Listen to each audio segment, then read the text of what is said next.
कहाँ तक हो गया था स्टूडेंट? सर रेडॉक्स टाइट्रेशन होगा। redox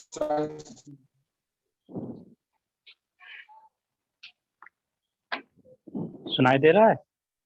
हाँ सर। हम्म। हाँ सर।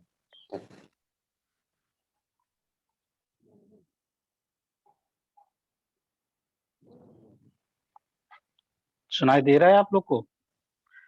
हाँ सर।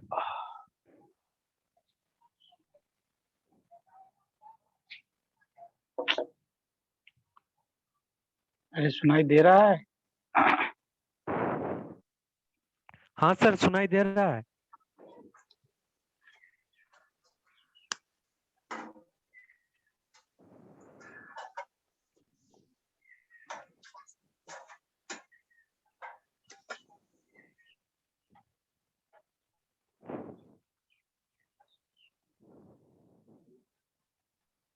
रेडॉक्स टाइट्रेशन होगा। हम्म। रेडॉक्स टाइट्रेशन होगा।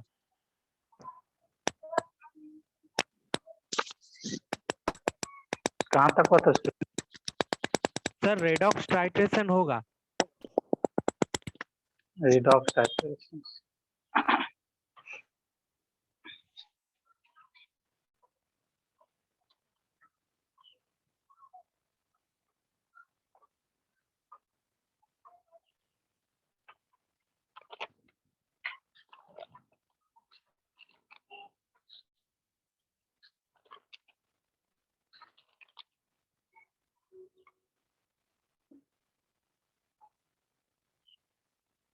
कोई भी जैसे रिडॉक्स रिएक्शंस में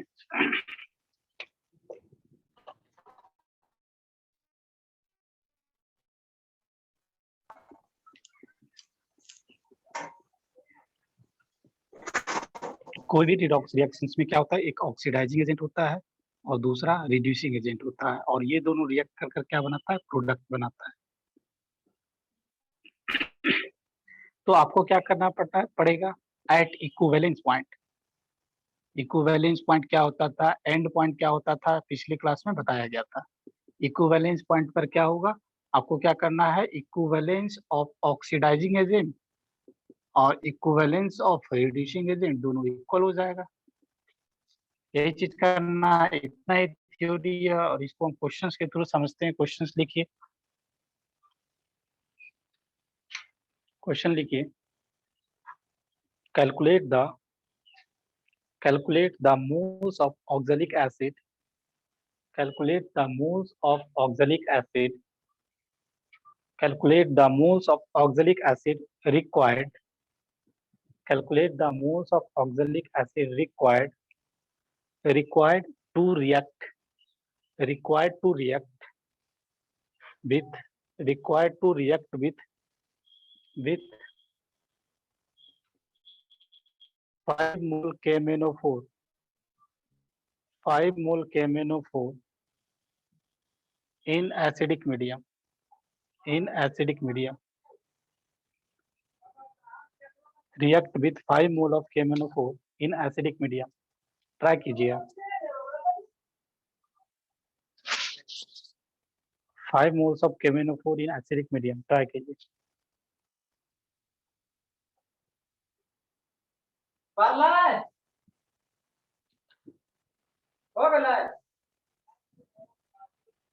बाकी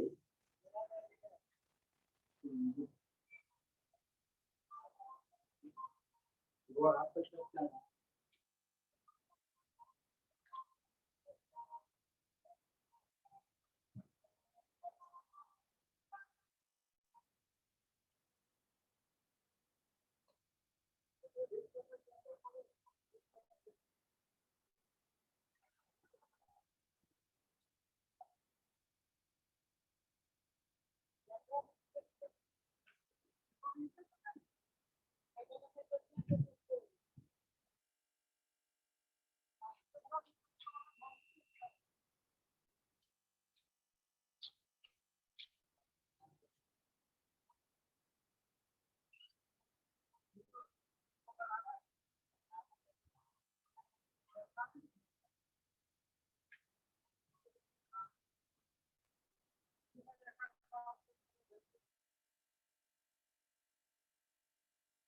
बना कि नहीं से या हेल्प करेगा? सर हेल्प कर दीजिए। चलो ओके, देखो क्वेश्चंस में क्या बोला है बच्चे, केमिनोफोर, केमिनोफोर और ऑक्जेलिक एसिड, ये ऑक्जेलिक एसिड है। तो आपको ये क्वेश्चंस में लैंग्वेज के फॉर्म में देगा, आपको प्रिडिक्ट करना पड़ेगा। आपको पता है कि केमिनोफोर, ये ऑक्जेलेट आयन जो दिख रहा है ना, ऑक्जेलेट आयन, इसको क्या करता है, ये ऑक्सीडाइजिंग एजेंट होगा और ये रिड्यूसिंग एजेंट होगा। ये बताओगे केमिनोफोर ऑक्स, हाँ बिल्कुल गुड, CO2 में कन्वर्ट हो जाता है। और खुद रिड्यूस एसिडिक मीडियम में कहाँ होता है बताओ, Mn2+ में। एसिडिक मीडियम में, एसिडिक मीडियम में क्या होता है, Mn2+ में कन्वर्ट होता है। इतना टूटा फूटा रिएक्शन लिखने आना चाहिए आपको, तभी ये क्वेश्चन को सॉल्व कर जाओगे। अच्छा बताओ इसका एन फैक्टर्स बताओ, ये याद हो जाना चाहिए।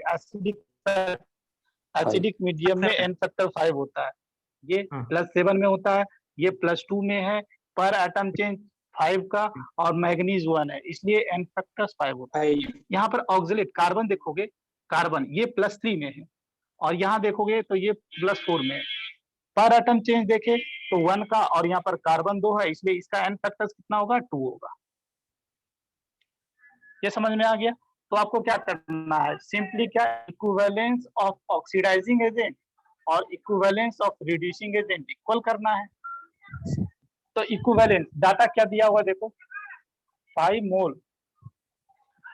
Mole of केमिनोफोर। तो देखो इसका केमिनोफोर का मोल दिया हुआ है, तो मोल दिया हुआ है तो हम लोग इसका इक्विवेलेंस कैसे निकालते हैं? अगर मोल दिया रहता है तो इक्विवेलेंस कैसे निकाला जाता है बताओ? मोल इंटू याद है, मोल इंटू एन फैक्टर। तो एन फैक्टर क्या है, 5 है। देखो ये निकल गया इक्विवेलेंस ऑफ केमिनोफोर। इसी तरह इसका क्या निकालना था, क्वेश्चंस में देखेगा तो इसका क्या निकालना था, that was the calculate the moles of oxalic acid.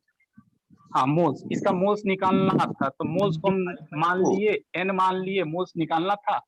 Moles of oxalic acid into इसका एन फैक्टर 2 है, तो क्या आ जाएगा, moles of oxalic acid that will B 25/2, यही आंसर हो गया, दैट इज 12.5। हाँ सर। चलो उसके बाद अगला क्वेश्चन लिखो।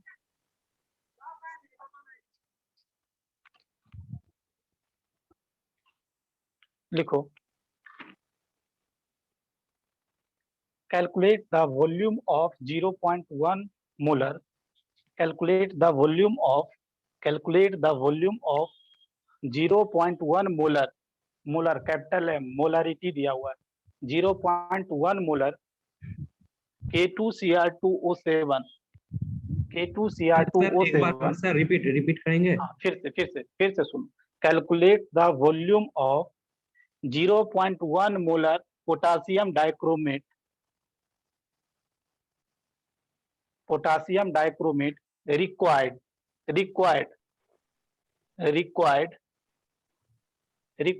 to oxidize required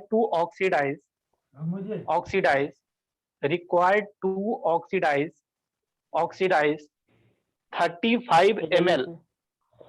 हाँ फिर से बोलूं क्या, फिर से सुन लो, जिनको जो नहीं लिख पा रहे हैं तो calculate the volume of 0.1 molar K2Cr2O7 required to oxidize 35 ml of 0.5 molar FeSO4 solution in acidic medium।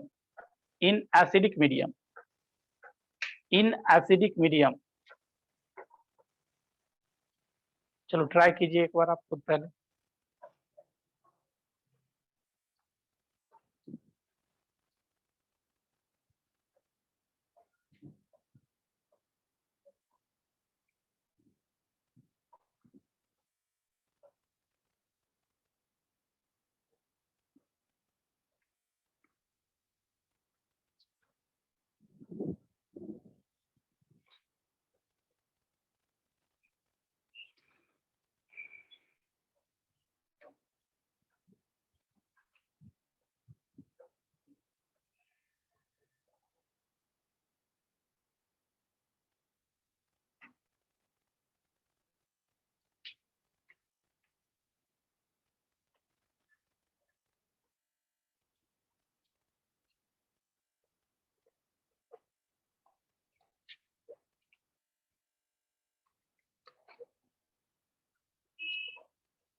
हो जाएगा या हेल्प चाहिए?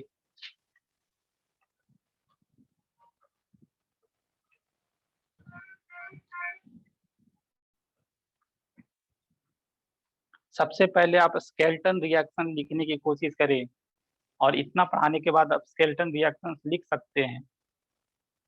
आपको ये पता होना चाहिए कि पोटासियम डाइक्रोमेट के प्रेजेंस में FeSO4 मतलब iron Fe2 plus Fe3 plus में कन्वर्ट होता है, और पोटासियम डाइक्रोमेट Cr3 प्लस में कन्वर्ट होता है। इतना लिखना है, मात्र उसको बैलेंस भी नहीं करना है।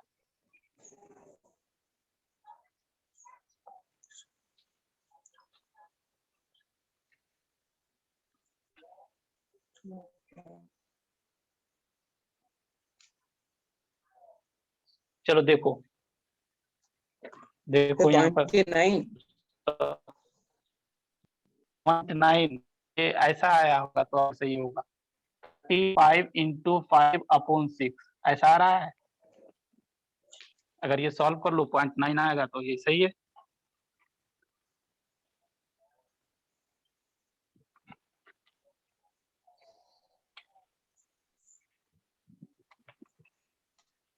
चलो देखो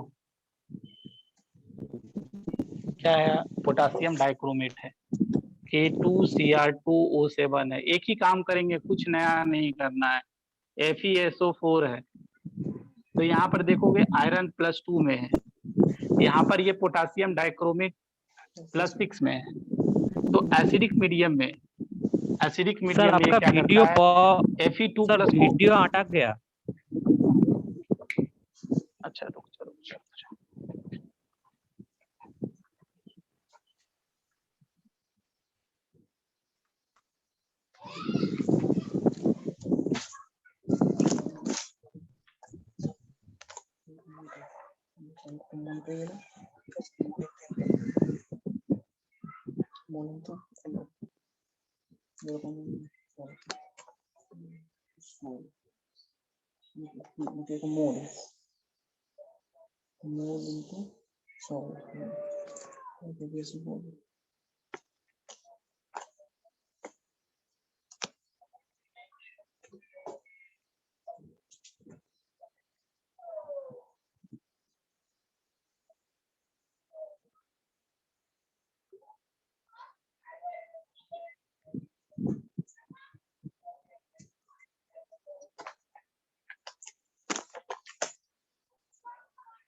प्लस होता है that get converted to Fe3+, और ये जो क्रोमियम है +6 से कहाँ जाता है बताओ, Cr3+ में। हाँ, तो ये यहाँ पर ऑक्सीडाइजिंग एजेंट है और ये रिड्यूसिंग एजेंट है। तो यहाँ पर क्या करना है, सिंपली इक्विवेलेंस ऑफ 29.17 आंसर क्या 29.17 हाँ 35 × 5/6 ये देखो आंसर अगर आ हाँ रहा है सर, तो ठीक है, हाँ हाँ हाँ वही होगा। तो चलो Yes, यहाँ पर sir, देखो वही। Equivalence of K2Cr2O7 that is equal to equivalence of FeSO4। अगर n फैक्टर्स की बात करूं तो इसका n फैक्टर्स कितना होगा बताओ, 1 होगा। 2 से 3 में जाना, 1 इसका n फैक्टर्स कितना होगा, ये 3 होगा, 6, हाँ 6, n फैक्टर 6। ये +6 से +3 में जा रहा है, और यहाँ पर क्रोमियम 2 है, इंटू 2 करना पड़ेगा, दैट विल बी 6। तो इसका n फैक्टर देखो क्या दिया हुआ है, इसका मोलरिटी दिया हुआ है, मोलरिटी दिया हुआ है, और इसी K2Cr2O7 का वॉल्यूम निकालना है। तो देखो ये मान लो कि मोलरिटी दिया हुआ है, इसका मान लो कि V वॉल्यूम लगा, ये वॉल्यूम V वॉल्यूम लगा, और ये वॉल्यूम ml में मान लेते हैं। मोलरिटी इंटू वॉल्यूम क्या होता है बताओ, मिलीमोल होगा। हाँ मिलीमोल, और मिली मोल में अगर n फैक्टर से मल्टीप्लाई कर देंगे तो क्या होगा बताओ? इक्विवेलेंस और गामी मिली इक्विवेलेंस, मिली इक्विवेलेंस आ जाएगा। मिली इक्विवेलेंस, हाँ हाँ ये वाला क्या हो गया, ये मिली मोल्स है, ये मिली मोल्स है, milli moles into n factors, that is ये n फैक्टर्स है, ये दोनों मिली को इक्विवेलेंस। मल्टीप्लाई करेंगे तो क्या आ जाएगा, मिली इक्विवेलेंस आ जाएगा, मिली इक्विवेलेंस आ जाएगा। यही मिली इक्विवेलेंस को इक्वल कर रहे हैं दोनों का, तो that is equal to milli equivalence of FeSO4। देखो मोलरिटी दिया हुआ है, मोलरिटी इनटू वॉल्यूम, वॉल्यूम ये क्या आ जाएगा, मिली मोल्स आ जाएगा, और इनटू n फैक्टर्स कर देंगे तो क्या हो जाएगा, मिली इक्विवेलेंस इधर भी आ जाएगा, इधर भी मिली इक्विवेलेंस, इधर भी मिली इक्विवेलेंस। तो वॉल्यूम निकालना था, वॉल्यूम इन ml निकालना था, तो कितना हो जाएगा, दैट विल बी वही जो बोल रहे थे 35 इंटू 5/6 आ जाएगा। इतना ml वॉल्यूम K2Cr2O7 का लेना पड़ेगा आपको, तभी ये रिएक्शन हो पाएगा, कंप्लीट न्यूट्रलाइजेशन हो पाएगा। चलो अगला क्वेश्चन लिखो, calculate the moles of KMnO4 required, calculate the moles of KMnO4 required, calculate the moles of KMnO4 required in acidic medium, in acidic medium, calculate the moles of KMnO4 required in acidic medium to completely oxidize, to completely oxidize, oxidize, to completely oxidize, to completely oxidize 2 mole of 2 mole of 2 sir mole sir of sir एक बार पहले से बताएंगे, हाँ, मैं disconnect हो हाँ गया फिर था। से हाँ चलो चलो फिर से सुनो, calculate the moles of KMnO4 required in acidic medium, calculate the moles of KMnO4 required in acidic medium to complete to completely oxidize, to completely oxidize 2 mole of 2 mole of ferrous oxalate, ferrous oxalate, 2 moles of ferrous oxalate FeC2O4, ferrous oxalate, calculate करके बताइए।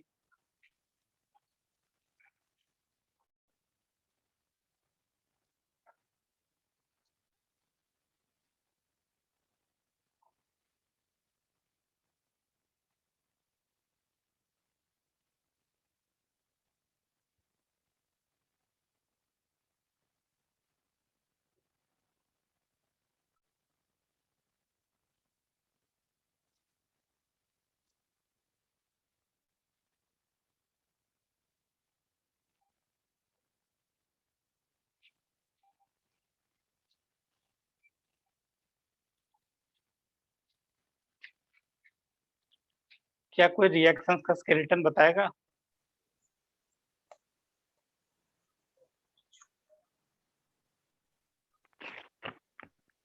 तो 0.4 0.4, 6/5 क्या 0.4 आता है? That is ये point नहीं sir. और ये नहीं नहीं नहीं, कुछ गलती की है।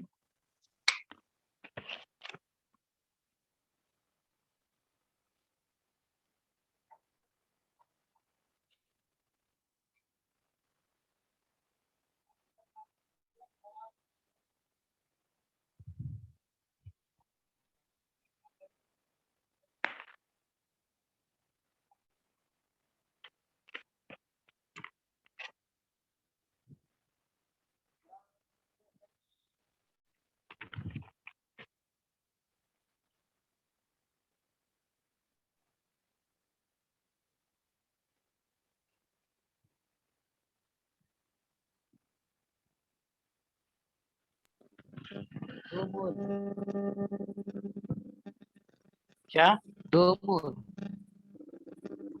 2 मोल? 2 मोल ना बाबू, 2 मोल नहीं, 6/5 आएगा, दैट इज 1.2 आना चाहिए। सॉरी सर वो 5 चलो, सबसे पहले तो ये बहुत सारे बच्चे रिएक्शंस का स्केलेटन ही नहीं लिख पा रहे होंगे। तो अगर रिएक्शंस का स्केलेटन लिखने में दिक्कत है तो क्वेश्चंस ये सब नहीं बनेगा। और ये रिएक्शंस का स्केलेटन लिखने के लिए मैं पीछे काम किया हूँ। ये पता होना चाहिए कि केमिनोफोर के प्रेजेंस में Fe फेरस ऑक्सलेट क्या चीज में कन्वर्ट होगा, ये चीज पता होना चाहिए। जैसे देखिए, हाँ, केमिनोफोर ये है आपका ferrous oxalate, ferrous oxalate.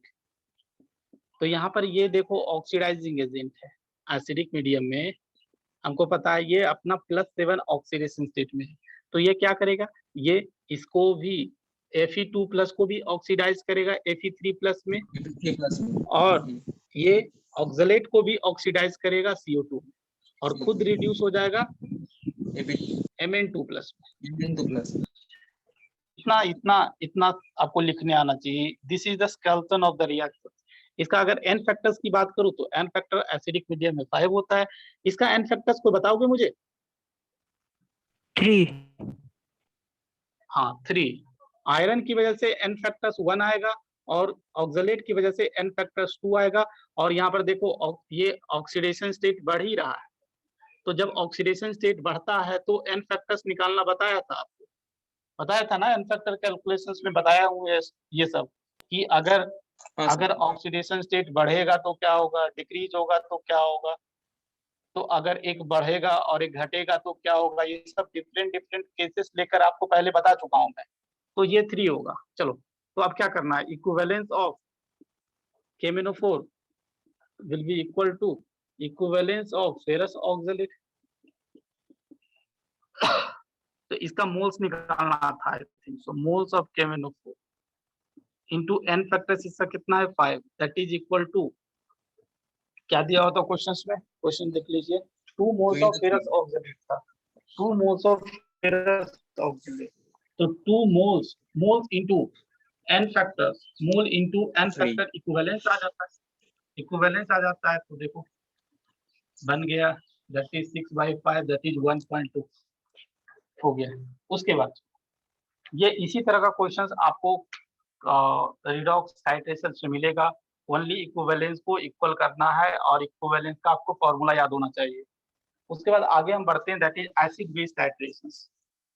Acid base titration की तरह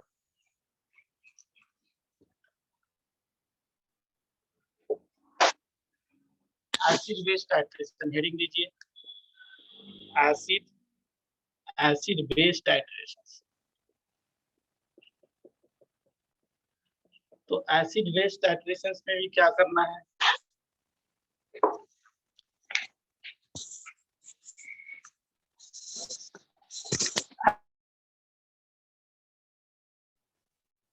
आपको यहाँ भी क्या करना है, यहाँ एसिड होगा और ये बेस होगा, ये दोनों न्यूट्रलाइज करेगा और कुछ प्रोडक्ट बनाएगा, जो भी बनाना है वीडियो तो बनाएगा अटक गया प्रोडक्ट। सर। आपको बेसिकली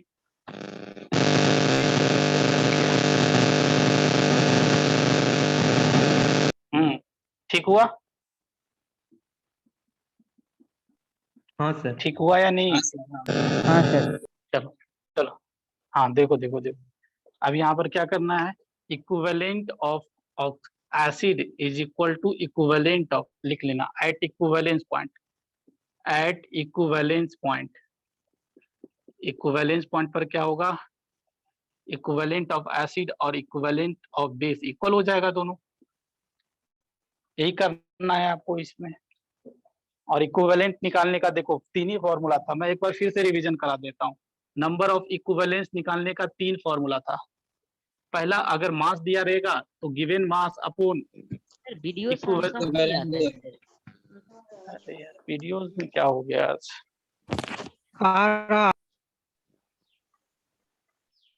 सर क्लीन ही तो आ रहा है।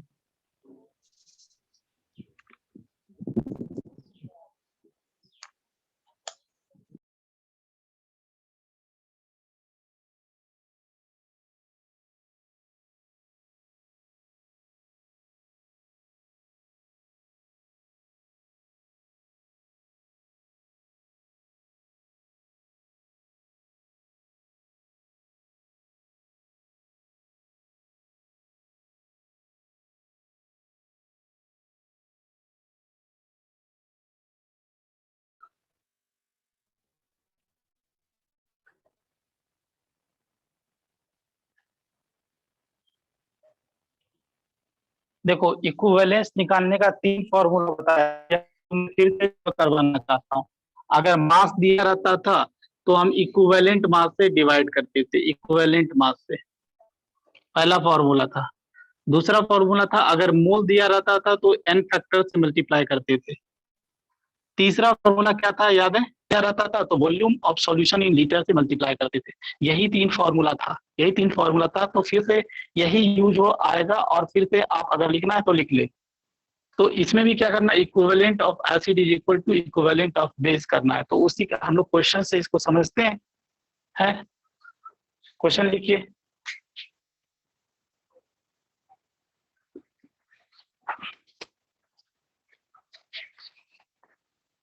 लिखिए 0.5 ग्राम 0.5 gram of N acid 0.5 gram of an acid of molecular weight 90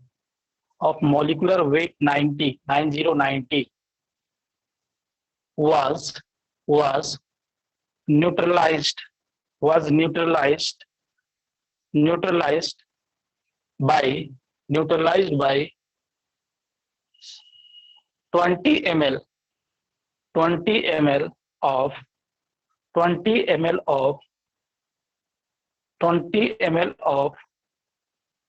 0.25 molar 20 ml of 0.25 molar KOH solutions, potassium hydroxide solutions, full stop. Calculate the basicity of the acid. Calculate the basicity of acid. Calculate the basicity of the acid. Acid का basicity बताना है आपको।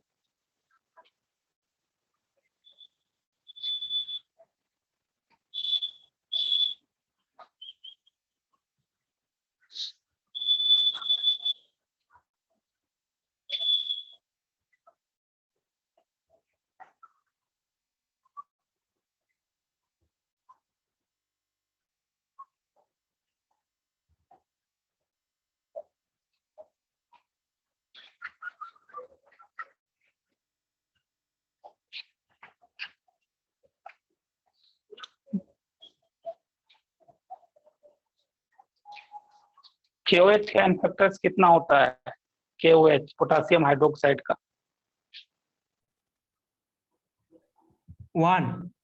1। और इसी तरह आपको acid का भी एन फैक्टर्स निकालना है। N factors means basicity.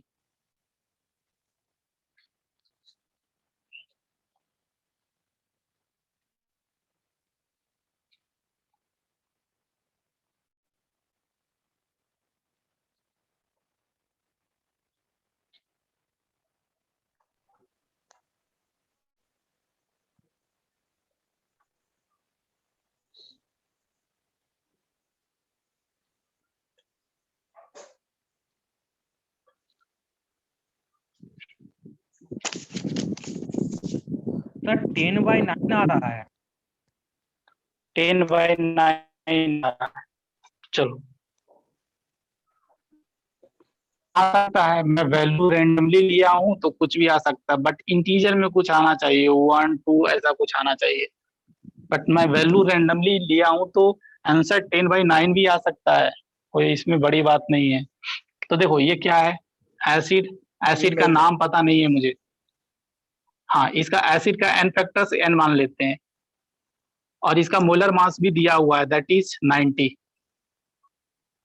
और ये भी दे दिया ना 0.5 ग्राम, और इसका मास भी दे दिया है, दैट इज 0.5 ग्राम। 0.5 ग्राम ये क्या बेस के साथ रिएक्ट करता है? बेस का नाम बोल दिया है KOH, इसका एन फैक्टर्स 1 होता है, और क्या कुछ बोला है, इसका मोलरिटी भी दिया हुआ है, दैट 1 इज 0.25 मोलर। ये रिएक्ट कर कुछ प्रोडक्ट बनाता है, मतलब नहीं है। तो आपको क्या करना है, equivalence of acid is equal to equivalent of base करना है, Yes. Equivalent of acid. यहाँ पर अगर हमको मास पता है तो मास को हम लोग क्या करते हैं बताओ, mass upon equivalent mass. Equivalent. Equivalent mass means क्या, हाँ equivalent mass mean that is molar mass by n factors, मतलब मोलर मास यहाँ पर 90, या ऐसे कहो ना मोल, ये मोल हुआ 0.5 upon 90 that is mole, mole into n factors, that is equivalence, that is equal to equivalence of KOH। हमको क्या पता है, देखो दिया हुआ है 0.25 मोलर और ये 20 ml, तो अगर मैं मोलरिटी इनटू वॉल्यूम करूं तो ये क्या है बताओ, मोल। ये क्या आया, मोल। मिली मोल ना, मोल। मिली हाँ, मोल, मिली हाँ, मोल। मिली मोल। हाँ। ये वॉल्यूम ml में है ना, मिली मोल्स, ये मिली मोल्स आया into n factors, that is milli equivalent. देखो इधर इक्विवेलेंट है और इधर मिली इक्विवेलेंट है, मिली इक्विवेलेंट, तो क्या करना पड़ेगा बताओ, 10 to the हाँ, minus हाँ, 3 इक्विवेलेंट में बदलने, 1000 से। हाँ, ये इक्विवेलेंट 10⁻³ से मल्टीप्लाई करेंगे तो इक्विवेलेंस आ गया, इधर भी इक्विवेलेंस, इधर भी इक्विवेलेंस, अब बराबर की बात हो है, ऐसा नहीं कि इधर मिली इक्विवेलेंस इधर इक्विवेलेंस और इक्वल कर दिए। तो अब हमको क्या करना है, हमको ये n का वैल्यू निकालना है, तो 0.25 इंटू 20 इंटू 10⁻³ अपॉन क्या, ये नीचे चला जाएगा 0. क्या हाँ सर, ठीक गलती है। हुआ कुछ क्या, नहीं सर, नहीं सर। 90। चलो तो ये देखो यहाँ पर ये पॉइंट 10⁻⁻1 और ये ऊपर पॉइंट 10⁻², तो ये 5 टाइम्स और कहीं कटेगा, देखो ये 10⁻² हो गया, 10⁻², तो यहाँ पर लिखने दो 5, 9 आएगा, 9/10 आएगा। अच्छा 9/10 आएगा, सॉल्व 0.9. किया 90 हाँ, सर. अपॉन 10⁻⁴, 10⁻⁴, ये 2 0 तो कैंसिल हो गया, तो ये 100 हो गया, 100 हो गया, तो ये भी 20 टाइम्स, तो ये कितना गया 18, और ये भी 10 टाइम, दैट इज 9/10। गुड, 9/10 ये आंसर हो जाएगा, 9/10।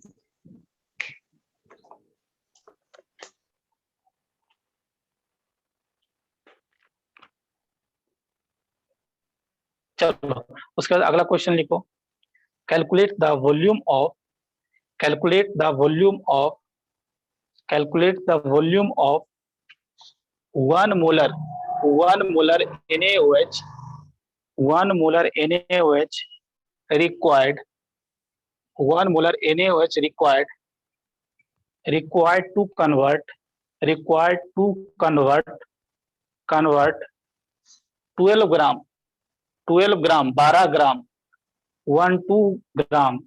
12 gram 12 gram of 12 gram of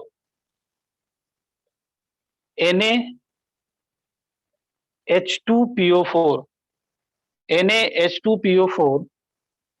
into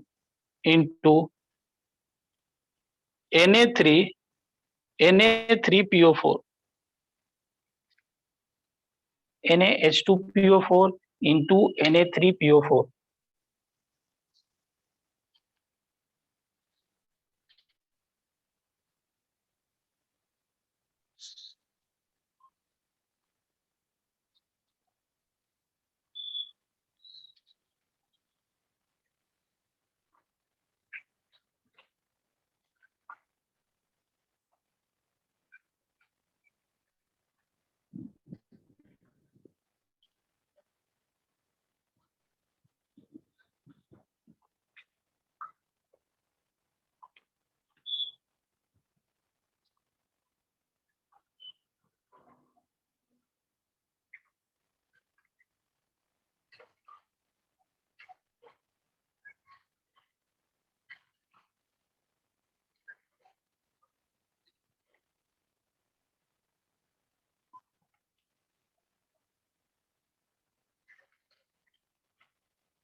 sir NaH2PO4 का मास कितना है, मोलर मास?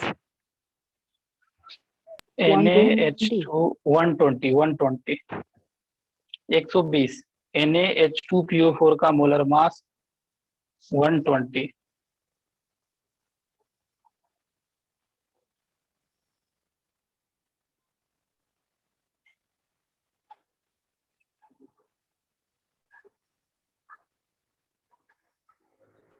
दो सौ ml 200 ml।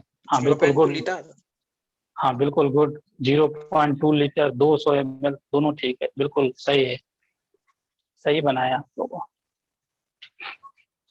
देखो अगर जिनसे नहीं बना 200 वो ml। देख। हाँ 200 ml गुड।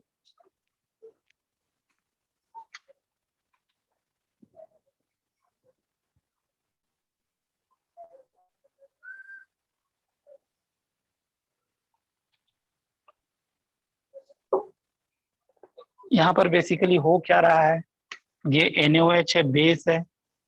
NaOH क्या किससे रिएक्ट करेगा, NaH2PO4। ये क्या प्रोडक्ट बना रहा है, बोल रहा है कि Na3PO4 बना रहा है। तो देखो यहाँ पर बेसिकली हो क्या रहा है, हम जानते हैं, देखो H3PO4 का हम लोग बेस एन फैक्टर्स कितना होता है, इसका एसिडिटी, इसका बेसिसिटी कितना होता था, 3 बताए थे।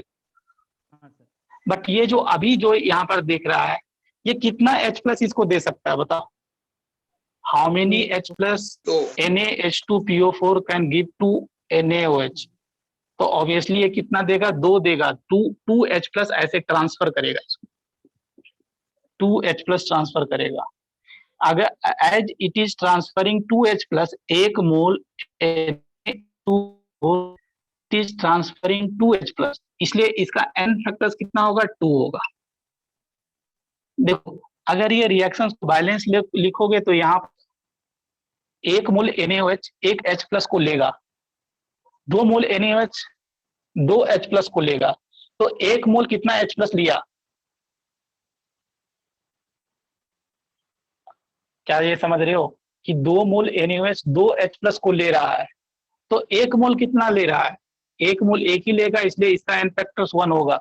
ऐसे भी NaOH हम जानते हैं एन फैक्टर्स 1 ही होता है, और ये सॉल्ट बनेगा और साथ ही साथ पानी बनेगा। कितना मोल पानी बनेगा बताओगे, 2 मोल पानी बनेगा, क्योंकि ये 2 H+ दे रहा है, ये 2 OH- दे रहा है, इसलिए 2 मोल पानी बनेगा। चलो तो ये तो हो गया एन फैक्टर्स की बात, एन फैक्टर्स का ये खेल था। अब हमको क्या करना, इक्विवेलेंस ऑफ NaOH और इक्विवेलेंस ऑफ एसिड इक्वल करना था। तो इक्विवेलेंस NaOH के क्या दिया हुआ है, मोलरिटी दिया हुआ है, मोलरिटी 1 मोलरिटी NaOH मोलरिटी दिया हुआ है। एन फैक्टर्स भी इसका 1 होता है, मोलरिटी इंटू 1 मोलरिटी इंटू, अच्छा ये मोलरिटी दिया हुआ है ना, इसका क्या पूछा था, वॉल्यूम पूछा था क्वेश्चन में क्या, हाँ calculate the volume of NaOH। हाँ देखो ये मोलरिटी है इंटू वॉल्यूम, हाँ ये सर। वॉल्यूम मान लो कि लीटर में, मोलरिटी इंटू वॉल्यूम क्या हो गया, that is moles of NaOH into n factors, that is equivalence. Equivalence अगर वॉल्यूम लीटर में ले रहा हूं तो, अगर ml में लेता तो मिली इक्विवेलेंट, ये अभी क्या है मिली, दैट इज इक्विवेलेंट। इसका एसिड का हमको क्या निकालना है, इक्विवेलेंस निकालना है। तो इसका मास क्वेश्चंस में दे दिया था 12 ग्राम, अपन इसका मोलर मास 120 होता है, ये मोल हो गया, मोल इंटू एन फैक्टर्स, इसका एन फैक्टर्स 2 है, यहाँ से वॉल्यूम इन लीटर निकालोगे, दैट विल कम 0.2 लीटर या 200 ml। चलो नेक्स्ट क्वेश्चन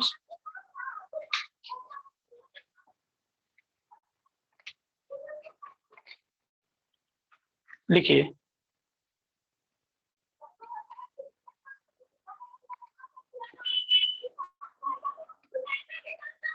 लिखो 0.5 gram of 0.5 gram of dibasic acid, dibasic acid 0.5 molar of dibasic acid, 0.5 molar sorry 0.5 gram of dibasic acid, dibasic acid was dissolved in water. 0.5 gram dibasic acid was dissolved in water, and the volume of the solution is made made up to 100 ml made up to 100 ml made up to 100 ml made up to 100 ml. Full stop. Continue करो. 20 ml 20 ml 20 ml of these solutions 20 ml of this solution required 10 ml of n by 5 10 ml of n by 5 NaOH solutions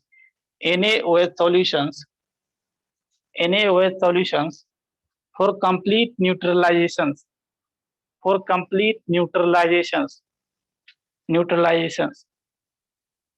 full stop.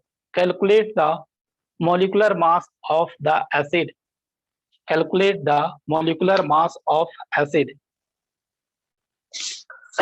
चलो try कीजिए एक बार, फिर मैं बताऊंगा.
चलो होगा यार, मैं हेल्प करूं.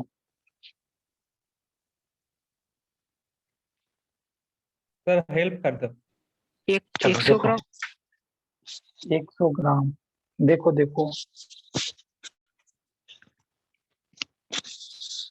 हो सकता है बाबू. 100 ग्राम तो यहाँ पर 10 gram. हाँ देखो 10 100 क्या रहा देखिए अभी क्वेश्चन. देखो एक डायबेसिक एसिड बोलने का मतलब n फैक्टर्स 2 है. इसका मास भी दे दिया था I think so 0.5 gram 0.5 gram dibasic acid जिसका n फैक्टर्स 2 है. इसको हम लोग क्या किए, इसको हम लोग एक सॉल्यूशंस में मिलाए. पूरा क्वेश्चन देखने को क्या. हाँ इसको हम लोग एक कंटेनर में मिलाएं और 100 ml ऑफ सॉल्यूशंस बनाए. 100 पानी मिलाकर 100 ml ऑफ सॉल्यूशन बनाए. इस 100 ml सॉल्यूशंस में क्वेश्चन में बोला गया है कि हम इसका ये जो 100 ml का सॉल्यूशन बना लिए जिसमें 0.5 ग्राम डायबेसिक एसिड डाले और 100 ml का सॉल्यूशन बन गया. 100 ml का सॉल्यूशंस में से हम लोग इसका 20 ml सॉल्यूशंस 20 ml सॉल्यूशन निकाल लिए हम लोग, और ये 20 ml सॉल्यूशन क्वेश्चन में बोल रहा है जो कि क्या 10 ml ऑफ NY5 NaOH के साथ कंप्लीट न्यूट्रलाइजेशन करता है। ये दोनों क्या कंप्लीट न्यूट्रलाइजेशन करता है। तो इसी तरह बोल रहा है कि calculate the molecular mass of acid. अब देखो कैसे करेंगे। सबसे पहले हम क्या निकालेंगे कि 20 ml, यहां पर देखो 20 ml सॉल्यूशंस में डायबेसिक एसिड कितना है ये निकालने की कोशिश करेंगे। तो क्या करेंगे हम इसका इक्विवेलेंस और इसका इक्विवेलेंस को इक्वल करेंगे। कंप्लीट न्यूट्रलाइजेशन हो रहा है तो equivalence of NaOH is equal to equivalence of KOH present in 20 ml। तो यही क्या किए बाबू कि equivalence of KOH in 20 ml is equal to equivalence of NaOH। Sir KOH नहीं इसका- बोला था, डाइबेसिक एसिड बोला था। हाँ सॉरी, ये डायबेसिक एसिड, हाँ ये बिल्कुल सही है, डायबेसिक एसिड। अगर नाम ही बता देंगे तो मॉलिक्यूलर मास तो ऐसे ही बता दोगे। Equivalence of dibasic acid in 20 ml that is equal to equivalence of NaOH। चलो इधर इक्विवेलेंस अगर नॉर्मलिटी दिया हुआ है तो इक्विवेलेंस कैसे निकालते हैं, ये मिली इक्विवेलेंस आ गया। Milli equivalence normality into volume in ml। इधर देखो, इधर ये 20, ये क्या दिया हुआ वॉल्यूम दिया हुआ है 20 ml, और इसका मान लो इसका मोलरिटी देखो देखो इसका मान लो क्या हम इसका मोल्स निकाल लेते हैं। Moles into n factors, mole into n factors, ये क्या आ गया mole into n factors, molarity into n factors. ये वॉल्यूम दिया हुआ ना 20 ml, 20 ml दिया हुआ है तो हम लोग इसका पहले मोलरिटी, हाँ सही तो था, molarity into n factors that is normality, normality into volume, normality into volume. ये क्या आ जाएगा, यहाँ पर से हम लोग मोलरिटीज का निकाल लेंगे। मोलरिटी ऑफ डायबेसिक एसिड कितना आ जाएगा बताओ, मोलरिटी ही निकलेगा ना, ये मोलरिटी निकलेगा, चेक कर देते हैं।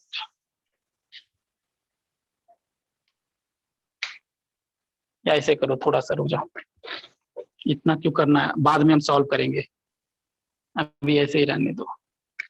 हम लोग यहाँ पर क्या यहाँ पर आएगा, देखो ये 1/5 इंटू 10, ये क्या आ जाएगा 2, तो हम मिली यहाँ लिखना पड़ेगा मिली इक्विवेलेंस। तो हम यहाँ पर बोल सकते हैं milli equivalence of dibasic acid in 20 ml solutions कितना है, 2 है। 20 ml सॉल्यूशंस में 2 है, तो 100 ml सॉल्यूशन में कितना होगा, अगर 20 ml सॉल्यूशन में 2 है मिली इक्विवेलेंट, तो 100 ml में कितना होगा, यूनिटरी मेथड से बताओ। 10 होगा। ये 20 ml में 2 है तो 20 में 5 मल्टीप्लाई करेंगे तो 100 आएगा, तो 2 में 5 मल्टीप्लाई करोगे तो कितना आ जाएगा, 10 आएगा। या नहीं यूनिटरी मेथड से निकालना है तो 1 ml में कितना होगा, 2/20, इसलिए 100 ml में 2/20 इंटू 100, जैसे करना है करवा। तो हम लोग यहाँ पर बोल सकते हैं milli equivalence of dibasic acid in 100 ml जो हो जाएगा that will be 2/20 into 100, that will become 10, ये 10 आ जाएगा। अब मिली इक्विवेलेंस निकल गया, यहाँ पर मिली इक्विवेलेंस कितना है निकल गया। अब मिली इक्विवेलेंस निकल गया, अब इसका मास पता है, मास पता है, n फैक्टर्स भी पता है, तो क्या हम इसका मोलर मास नहीं निकाल सकते हैं। देखो ये मिली इक्विवेलेंस कितना आ गया, 10 आ गया। 10 इज इक्वल टू इक्विवेलेंस में कन्वर्ट कर लेते हैं, दैट -3 हो गया, equal to given mass upon इसका मोलर मास जो कि निकालना है, ये क्या आ गया, मोल आ गया, मोल इंटू n फैक्टर्स। यहां से मोलर मास का वैल्यू निकल जाएगा, कितना आया बताओ, कितना आया, निकाले थे ना आप लोग, ये कितना हो जाएगा, 10 आ जाएगा, 1 आ जाएगा, ये 1 आ जाएगा, मोलर मास दैट इज 100 जाएगा, 100 ग्राम पर मोल। 100 बोल रहा था ना कोई? हाँ। चलो ओके गुड। ये भी इस तरह का भी क्वेश्चन सॉल्व कर लेंगे। उसके बाद लिखो iodometric and iodimetric titrations. Iodometric heading दे देना, iodometric, iodometric and iodimetric, iodimetric titrations, iodometric and iodimetric titration, iodometric and iodimetric titrations, iodometric and iodimetric titrations. Group में एक बच्चा क्वेश्चन पूछा था, वो जो क्वेश्चन अभी पूछा है ना कि डिस्प्रोपोर्शनेशन रिएक्शंस का, कुछ ऐसे पूछ रहा था कि कौन सा सब्सटेंस डिस्प्रोपोर्शनेट होगा। तो क्वेश्चन बाबू अभी नहीं बन पाएगा आपसे, आप इंतजार करिए। कौन सा चैप्टर्स पढ़ने के बाद वो क्वेश्चन बनेगा, कोई बताएगा मुझे? ग्रुप में क्वेश्चन कोई दिया था ना कुछ, नीट 2000 क्या? इलेक्ट्रोकेमिस्ट्री। हाँ, इलेक्ट्रोकेमिस्ट्री पढ़ने के बाद वो क्वेश्चन आपसे आसानी से बन जाएगा। उसमें सिंपली क्या निकालना है, ई सेल का वैल्यू निकालकर चेक करना है। ई सेल का वैल्यू दैट इज, अगर ई सेल का वैल्यू पॉजिटिव आएगा तो आपका क्या होगा, डिस्प्रोपोर्शनेशन रिएक्शंस होगा, फिजिबल्स होगा, वही चेक करना था। तो ई सेल का वैल्यू निकालने के लिए SRP of cathode minus SRP of anode करते हैं, यही करना था। ई सेल का वैल्यू निकाल कर चेक करो, जिसके लिए पॉजिटिव आ जाएगा वही डिस्प्रोपोर्शनेट होगा।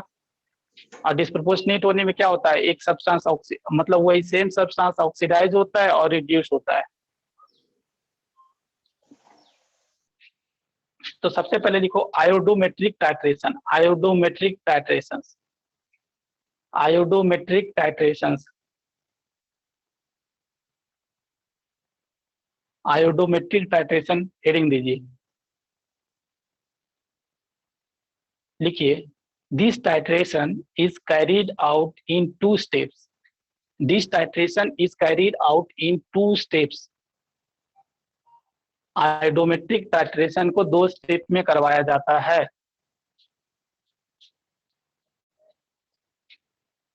नेक्स्ट पॉइंट लिख ले, नेक्स्ट पॉइंट लिखो, this titration is used to determine, this titration is used to determine the strength, determine the strength or concentrations, strength or concentration of an oxidizing agent, strength or concentration of an oxidizing agent, strength or concentration of an oxidizing agent।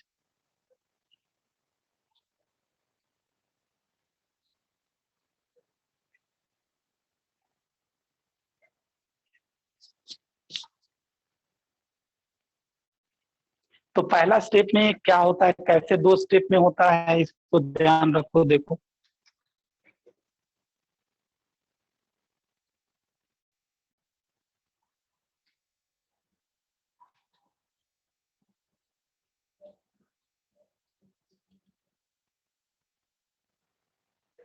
Step 1 में क्या होता है बाबू, देखो ये जो है ना, ये ऑक्सीडाइजिंग एजेंट क्या करेगा ना, I- को ऑक्सीडाइज करके क्या चीज में कन्वर्ट कर देगा, I2 में कन्वर्ट कर देगा।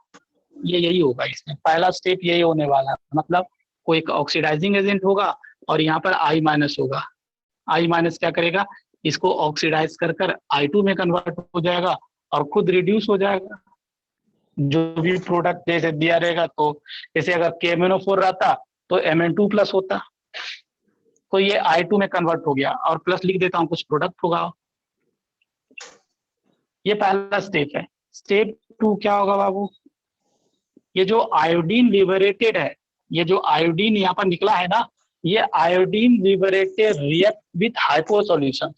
ये लिख लो, स्टेप 2 में लिख लेना the iodine liberated is again titrated with iodine liberated in step 1. हाँ, तो स्टेप 2 में लिखो iodine liberated in step 1. Iodine liberated in step 1 is titrated with a standard hypo solutions. Standard hypo solutions bracket में लिख लेना. Hypo solution किसको बोलते हैं? सोडियम थायोसल्फेट को Na2H2O3 को बोलते हैं.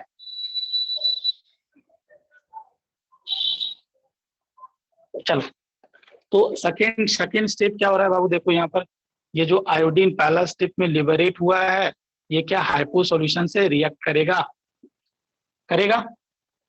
तो क्या प्रोडक्ट होगा बताएगा? ये आयोडीन क्या करेगा? इसको क्या चीज में कन्वर्ट कर देगा? ये रिएक्शन पहले ही बता चुका. हाँ, tetrathionate. Good. That is Na2S4 Na2H4O6. हाँ, ये सोडियम टेट्राथायोनेट बोलते हैं इसको. और ये दूसरा क्या हो जाएगा? I- में कन्वर्ट हो जाएगा. ये सेकेंड स्टेप हो गया. तो ये क्या है? ये आपका स्टैंडर्ड सॉल्यूशन है. स्टैंडर्ड सॉल्यूशन किसको बोलते हैं बता बाबू? स्टैंडर्ड सॉल्यूशंस जिसका कॉन्सेंट्रेशन पहले से पता होता है उसको स्टैंडर्ड सॉल्यूशंस बोलते हैं. और उसको हमेशा हम लोग क्या रखते हैं? ब्यूरेट में रखते हैं. ब्यूरेट में जिसको खोलते हैं ना धीरे धीरे, उसमें रखते हैं. लंबा जैसा होता है ब्यूरेट, उसमें रखा जाता है. तो यहाँ पर बताओ इसका एन फैक्टर्स क्या होगा? बताओ एन फैक्टर्स 2. क्या होगा? 2 होगा. यहाँ पर एन फैक्टर्स बताओ इसका क्या होगा? एन फैक्टर्स यहाँ भी 2 होगा. हाँ सर. तो देखो हम यहाँ पर लिख सकते हैं स्टेप 1 में क्या हम लोग मान लो कि equivalence of oxidizing agent is equal to equivalence of I2 लिख सकते हैं. स्टेप 2 में भी हम लिख सकते हैं. देखो step 2 equivalence of hypo solutions that is equal to equivalence of I2. अभी हम देखो ये दोनों रिएक्शन फर्स्ट रिएक्शंस और सेकेंड रिएक्शंस को कंपेयर करना चाहते हैं. मतलब मैं क्या बोलना चाहता हूँ बच्चे, अगर स्टैंडर्ड सॉल्यूशंस का आपको कॉन्सेंट्रेशन बता दिया जाए तो क्या मैं ऑक्सीडाइजिंग एजेंट का कॉन्सेंट्रेशन नहीं बता सकता हूँ? क्या रिलेट कर सकते हैं? रिलेट करने के लिए बताए थे पहले, रिलेट कर सकते हैं. Condition is that n factors of I2 must be same in both the reactions. समझा? तो हम यहाँ पर क्या लिख सकते हैं? हाँ सर. इक्विवेलेंस ऑफ ये जो भी oxidizing agent is equal to equivalence of hypo solution लिख सकते हैं. क्यों लिख सकते हैं भाई साहब? As n factors of I2 in both step are same, इसलिए लिख सकते हैं. अगर n फैक्टर अलग रहता तो कैसे उसको अप्रोच करेंगे वो भी बताऊंगा आज ही.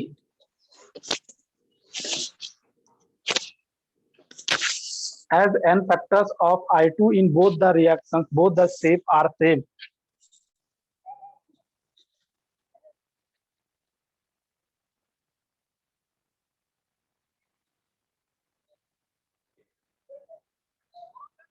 चलो उसके बाद दूसरा तरह का टाइट्रेशन लिख लो. उसके बाद हम लोग क्वेश्चंस अप्रोच करेंगे. आयोडीमेट्रिक टाइट्रेशन. पहला था आयोडोमेट्रिक, अभी आयोडीमेट्रिक लिखिए. आयोडीमेट्रिक टाइट्रेशन लिखो. This titration is carried out in single step. This titration is carried out in single step. This titration is carried out in single step. This titration is carried out in single step. Next point लिख लीजिए. It is this titration is used to determine. This titration is used to determine the strength or concentration of reducing agent. Strength or concentration of reducing agent. Strength or concentration. This titration is used to determine the strength or concentrations of reducing agent.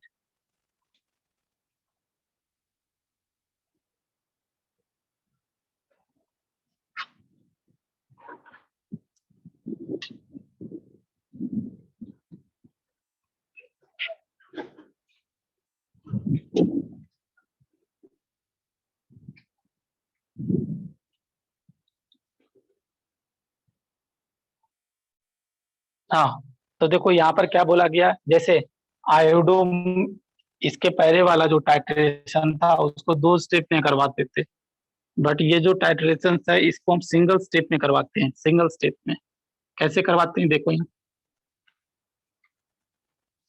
हम लोग यहाँ पर क्या करते हैं, reducing agent का reactions directly I2 के साथ कराते हैं। यहाँ पर क्या कराया जाता है, रिड्यूसिंग एजेंट का रिएक्शन डायरेक्ट I2 के साथ कराएंगे तो क्या बनेगा, ये I माइनस बनेगा और कुछ प्रोडक्ट बनेगा। यही हो गया। जैसे एग्जांपल दूं आपको बच्चे, जैसे ये हाइपो सॉल्यूशन का डायरेक्टली रिएक्शंस आयोडीन के साथ करा दो, रिड्यूसिंग एजेंट है तो इसको रिड्यूस कर देगा और खुद ऑक्सीडाइज हो जाएगा। जैसे और एग्जांपल दूं, SN2+ है, ये रिड्यूसिंग एजेंट है, ये क्या करेगा, I2 को क्या करेगा, I- में कन्वर्ट कर देगा और खुद SN4+ में चला जाएगा। तो इसमें क्या होता है, पहले वाला जो आपका आयोडोमेट्रिक था वो 2 स्टेप में हो रहा था, बट यहाँ पर क्या, आयोडोमेट्रिक टाइट्रेशन, ये डी, इसको ऐसे याद रखोगे, आयोडी है, डी मतलब डायरेक्ट, मतलब इसमें डायरेक्टली आयोडीन का रिएक्शन हम करवाते हैं। बट आयोडो वहां पर था दो मतलब 2, ऐसे याद रखोगे, दो मतलब वो 2 स्टेप में होगा। पहला स्टेप में आयोडीन लिबरेट होगा और सेकेंड स्टेप में आयोडीन का रिएक्शन हाइपो सॉल्यूशन से कराएंगे। बट यहाँ पर क्या हो रहा है, आयोडी, डी मतलब डायरेक्ट, आयोडीन का डायरेक्ट रिएक्शन करवाओ, ऐसे याद रख सकते हो आप। चलो क्वेश्चन लिखिए,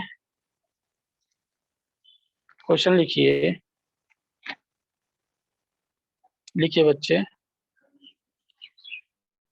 50 ml of 50 ml of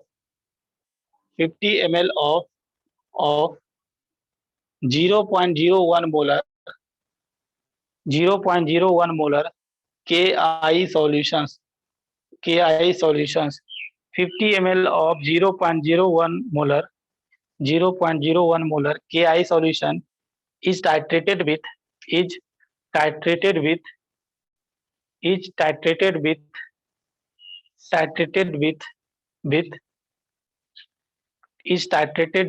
KMNO4 in acidic medium, is titrated with KMNO4 in acidic medium, is titrated with KMNO4 in acidic medium, full stop. The iodine liberated is again titrated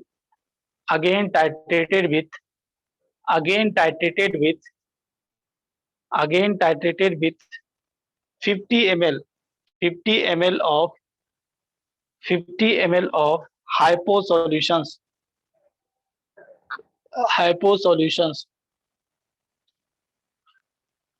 Full stop. Calculate the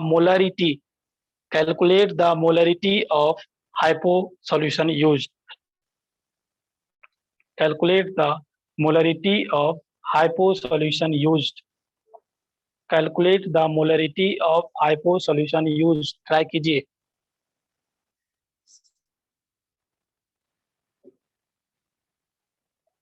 पहले दोनों reaction लिखिए, देखिए I2 का N factor same है तो equivalent जो पूछा है और जो दिया हुआ है उसको कोरिलेट कीजिए आप, इतना ही करना है आपको।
हाइपो सॉल्यूशन का एन फैक्टर्स कितना होता है?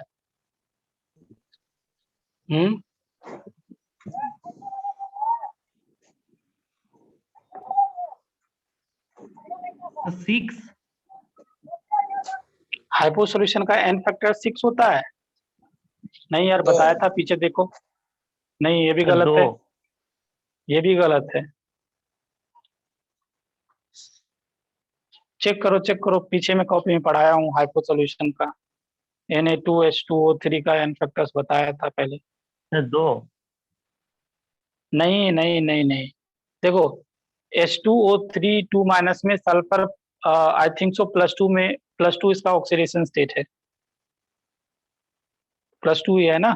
6 और 4, हाँ 2 है। सल्फर +2 में बैठा हुआ है, बट टेट्राथायोनेट में सल्फर +2.5 में है। एवरेज ऑक्सीडेशन स्टेट बताया था 2.5 में, तो चेंज कितना का हो गया? 0.5 का। हाँ और सल्फर 2 है तो इंटू 2 करेगा, 0.5 इंटू 2 करेगा तो कितना आएगा?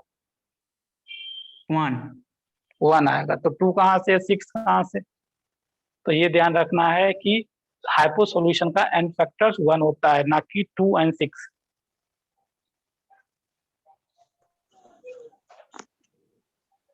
तो 0.01 ही होगा। हाँ ओके गुड, 0.01 मोलर। अगर 0.01 मोलर आ रहा है मिस कंप्लीटली सही है आपका। देखो यहाँ पर क्या है, क्वेश्चन में कुछ नहीं है।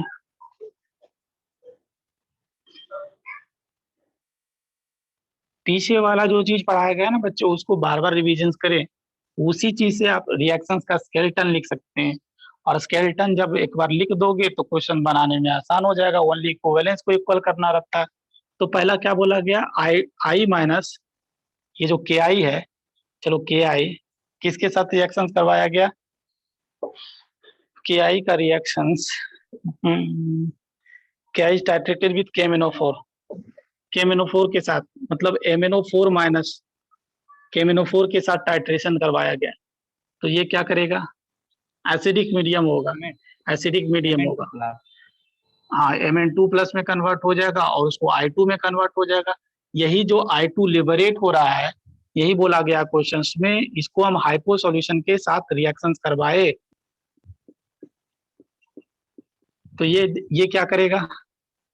ये इसको S4O6 2-4- में कन्वर्ट कर देगा, और खुद क्या चीज में कन्वर्ट हो जाएगा में। अगर यहाँ पर n फैक्टर्स देखे, n फैक्टर्स इसका 2 है, यहाँ पर भी n फैक्टर्स 2 है। अगर इसका n फैक्टर्स निकाले तो 1 होगा, इसका n फैक्टर्स निकाले तो 0.5 इंटू 2 दैट इज 1 होगा, इसका भी n फैक्टर्स। तो यहाँ पर देख रहे हो दोनों रिएक्शंस में I2 का n फैक्टर सेम है, जो कॉमन स्पीसीज है उसका n फैक्टर सेम है। तो हम ये लिख सकते हैं इक्विवेलेंस ऑफ जो डाटा दिया गया है इक्वल टू इक्विवेलेंस ऑफ क्या? H2O3 2- जो पूछा है आपसे। तो ये इसका क्या डाटा दिया हुआ है साहब? तो देखो ये डाटा दिया हुआ है। तो हम क्या जानते हैं? Molarity into volume. ये क्या आ गया? Molarity into volume that is millimoles into n factors. ये क्या आ गया? मिली इक्विवेलेंट आ गया बच्चे। तो इधर भी क्या मिली इक्विवेलेंट क्या क्वेश्चंस में दिया गया है? 50 ml दिया गया है, 50 ml। तो हमको क्या निकालना है? मोलरिटी। हमको मोलरिटी निकालना। हाँ, तो मोलरिटी मान लो m है, तो ये क्या आ गया? ये क्या है? Volume into molarity that is millimoles. Millimoles into n factor that is milli equivalent. इधर भी मिली इक्विवेलेंट, इधर भी मिली इक्विवेलेंट। तो अब क्या करना है? m का वैल्यू निकालोगे तो ये 0.01 मोलर आएगा। हो गया आंसर। चलो अब हम लोग एक ऐसे क्वेश्चंस को करने जा रहे हैं कि जहां पर देखेंगे n फैक्टर सेम नहीं होगा तो कैसे काम करेंगे। तो उसके लिए क्वेश्चन लिखिए। देखो, an aqueous solution containing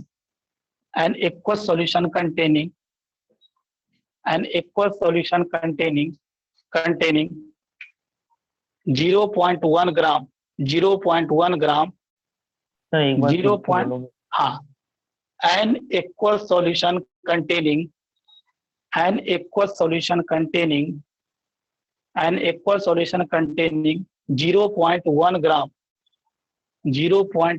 gram KiO3 इसका मोलर मास दे दिया है। मोलर मास इसका होता है 214 214 was treated with excess of Ki in presence of HCl hydrochloric acid, in presence of HCl, full stop. The iodine liberated consumes 45 ml of hypo solutions.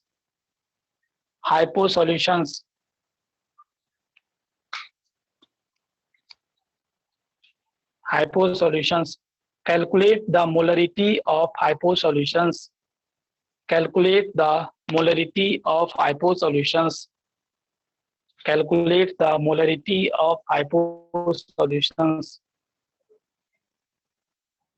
चलो मैं reactions लिख दे रहा हूँ। रिएक्शंस भी क्वेश्चंस में दिया हुआ था, मैं रिएक्शंस लिख दे रहा हूँ यहाँ पर।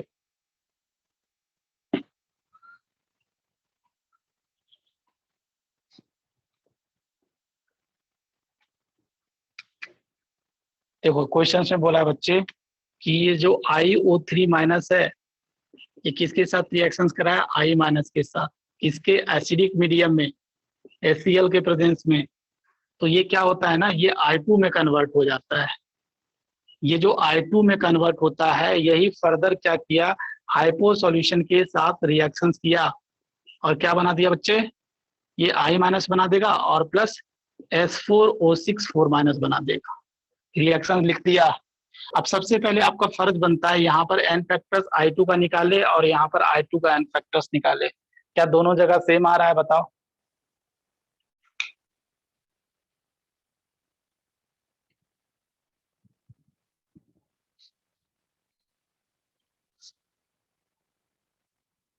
अच्छा, ये तो समझ में आ रहा है ना कि ये जो पहला वाला रिएक्शन है ये कम प्रोपोर्शनेशन रिएक्शन है, reverse of disproportionation that is come proportionation. तो यहाँ पर जैसे हम n फैक्टर्स इसका निकालने के लिए एक फॉर्मूला बताए थे, याद है किसी को formula? N1 into N1 plus N2। हाँ, N1 into N2 N1 plus N2। तो ये फॉर्मूला यूज करके n फैक्टर्स निकालो इसका जल्दी से। हाँ, 5/3 ना, ये निकालोगे तो 5/3 आएगा। इसी तरह सेकेंड रिएक्शंस में I2 का n फैक्टर्स कितना आएगा बताओ? 2। यहाँ निकालोगे n फैक्टर्स तो 2 आएगा। हाँ, तो अभी क्या n फैक्टर सेम नहीं है, तो अगर भाई साहब n फैक्टर सेम नहीं है तो इक्विवेलेंस को हम फर्स्ट रिएक्शंस और सेकेंड रिएक्शंस का कोरिलेट नहीं कर सकते हैं। कैसे कोरिलेट करेंगे? यहाँ पर देखिए, हम एक चीज कर सकते हैं बच्चे, यहाँ पर देखो हम लिख रहे हैं एज, यहाँ पर लिखो n factors of I2 in both reaction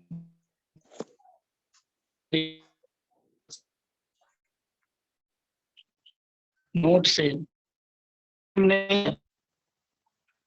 but n factor same नहीं हुआ तो क्या हुआ, यहाँ पर जितना मोल्स बनेगा उतना ही मोल्स यहाँ पर कंज्यूम होगा। क्या ये तो बोल सकते हैं? हाँ सर। n फैक्टर्स अलग है भाई साहब, बट जितना मोल्स यहाँ पर बनेगा उतना ही मोल्स सेकेंड रिएक्शन में कंज्यूम होगा। ऐसा नहीं कि यहाँ पर कुछ और बनेगा और यहाँ पर कुछ और कंज्यूम होगा। जितना यहाँ पर बनेगा उतना ही कंज्यूम होगा। मोल्स हम बोल सकते हैं, but moles of I2 in both reactions are must be same, ये सेम होना ही पड़ेगा, मस्ट बी सेम। अब देखो भाई साहब क्या करते हैं ना, किस क्वेश्चन में डाटा किसका दिया हुआ था, हाइपो सॉल्यूशन में कुछ निकालना था, इसका डाटा दिया था ना, इसका डाटा दिया हुआ, तो हम ये लिख सकते हैं स्टेप वन में लिख सकते हैं बच्चे क्या, कि इक्विवेलेंस ऑफ IO3 माइनस, इसका इनफैक्टर्स निकाल लो, बताओ इसका कितना होगा। ये देखोगे तो 6 ये +5 में है, ये देखोगे 0 में है, तो इसका इनफैक्टर कितना होगा बताओ। ये 5 हो जाएगा, 5 हो जाएगा, 5 हो जाएगा। इसका इनफैक्टर्स निकाल ही चुके हैं 5/3। वो कैसे निकाले थे पहले भी बताया था, अगर किन्हीं को समझ में नहीं आ रहा है तो वहाँ पीछे वाला लेक्चर को रिफर करें। तो यहाँ पर देखो equivalence of I2 that is equal to equivalence of I2 बोल सकते हैं। इसका इक्विवेलेंस कैसे निकालेंगे बताओ, क्या क्या क्वेश्चंस में दिया हुआ था, क्वेश्चंस में दिया हुआ था जी, इसका मास दिया हुआ है 0.1, इसका मोलर मास भी दिया हुआ है 214, ये मोल्स हो गया, मोल्स इनटू n फैक्टर्स, ये क्या हो गया बताओ, इक्विवेलेंट हो गया। यहाँ पर बताओ इक्विवेलेंट कैसे निकालते हैं, हम लोग बोल देते हैं moles of I2 into n factors. क्या इसका n फैक्टर जानते हैं हम, 5/3। अब यहाँ से बताओ मोल्स ऑफ I2 जो फर्स्ट रिएक्शन में होगा वो बताओ निकाल कितना है।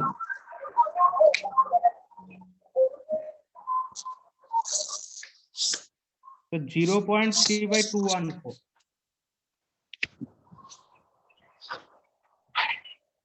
ये देखो 5 तो कैंसिल ऐसे ही हो जाएगा। हाँ सर, मोल्स ऑफ I2 जो आएगा ना 0.3/214। हाँ सर। हाँ तो चलो ना, अब देखो हम सेकेंड रिएक्शन में बोल सकते हैं equivalence of I2 is equal to equivalence of hypo solutions, ये तो बोल सकते हैं। हाँ सर। क्या, हाँ सर। हाँ तो देखो n फैक्टर्स डिफरेंट रहता है तो हम कैसे अप्रोच करते हैं, हम बोल सकते हैं स्टेप 2 में क्या होगा, स्टेप 2 में that is equivalence of I2 is equal to equivalence of hypo solutions. Equivalence कैसे निकालते हैं, इक्विवेलेंस ऑफ I2 मोल जानते हैं बच्चे, मोल हम निकाल चुके हैं, mole into n factors. Second reactions में I2 का n फैक्टर कितना था, 2 था। हाँ। ये इक्विवेलेंस निकल गया, that is equal to equivalence. Equivalence कैसे निकालते हैं, मोलरिटी। क्या इसका वॉल्यूम दिया है क्वेश्चंस में, 45 ml। ये क्या आ गया, ये क्या आ गया, molarity into volume that is millimoles into n factors, n factor that is milli equivalent. यहाँ पर इक्विवेलेंट देखो, यहाँ इक्विवेलेंट, यहाँ पर मिली इक्विवेलेंट, तो क्या करना पड़ेगा बताओ भाई साहब, 10⁻³ से मल्टीप्लाई करना पड़ेगा। हाँ तो यहाँ से मोलरिटी हाइपो सॉल्यूशन का निकाल लो और बताओ मुझे।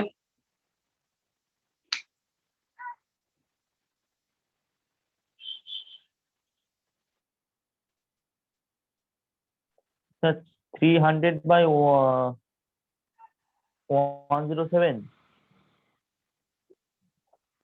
जो भी है मेरे पास तो फाइनल आंसर है 0.062 आ रहा है, 0.062 फ्रैक्शंस में कन्वर्ट किया हुआ 0.062।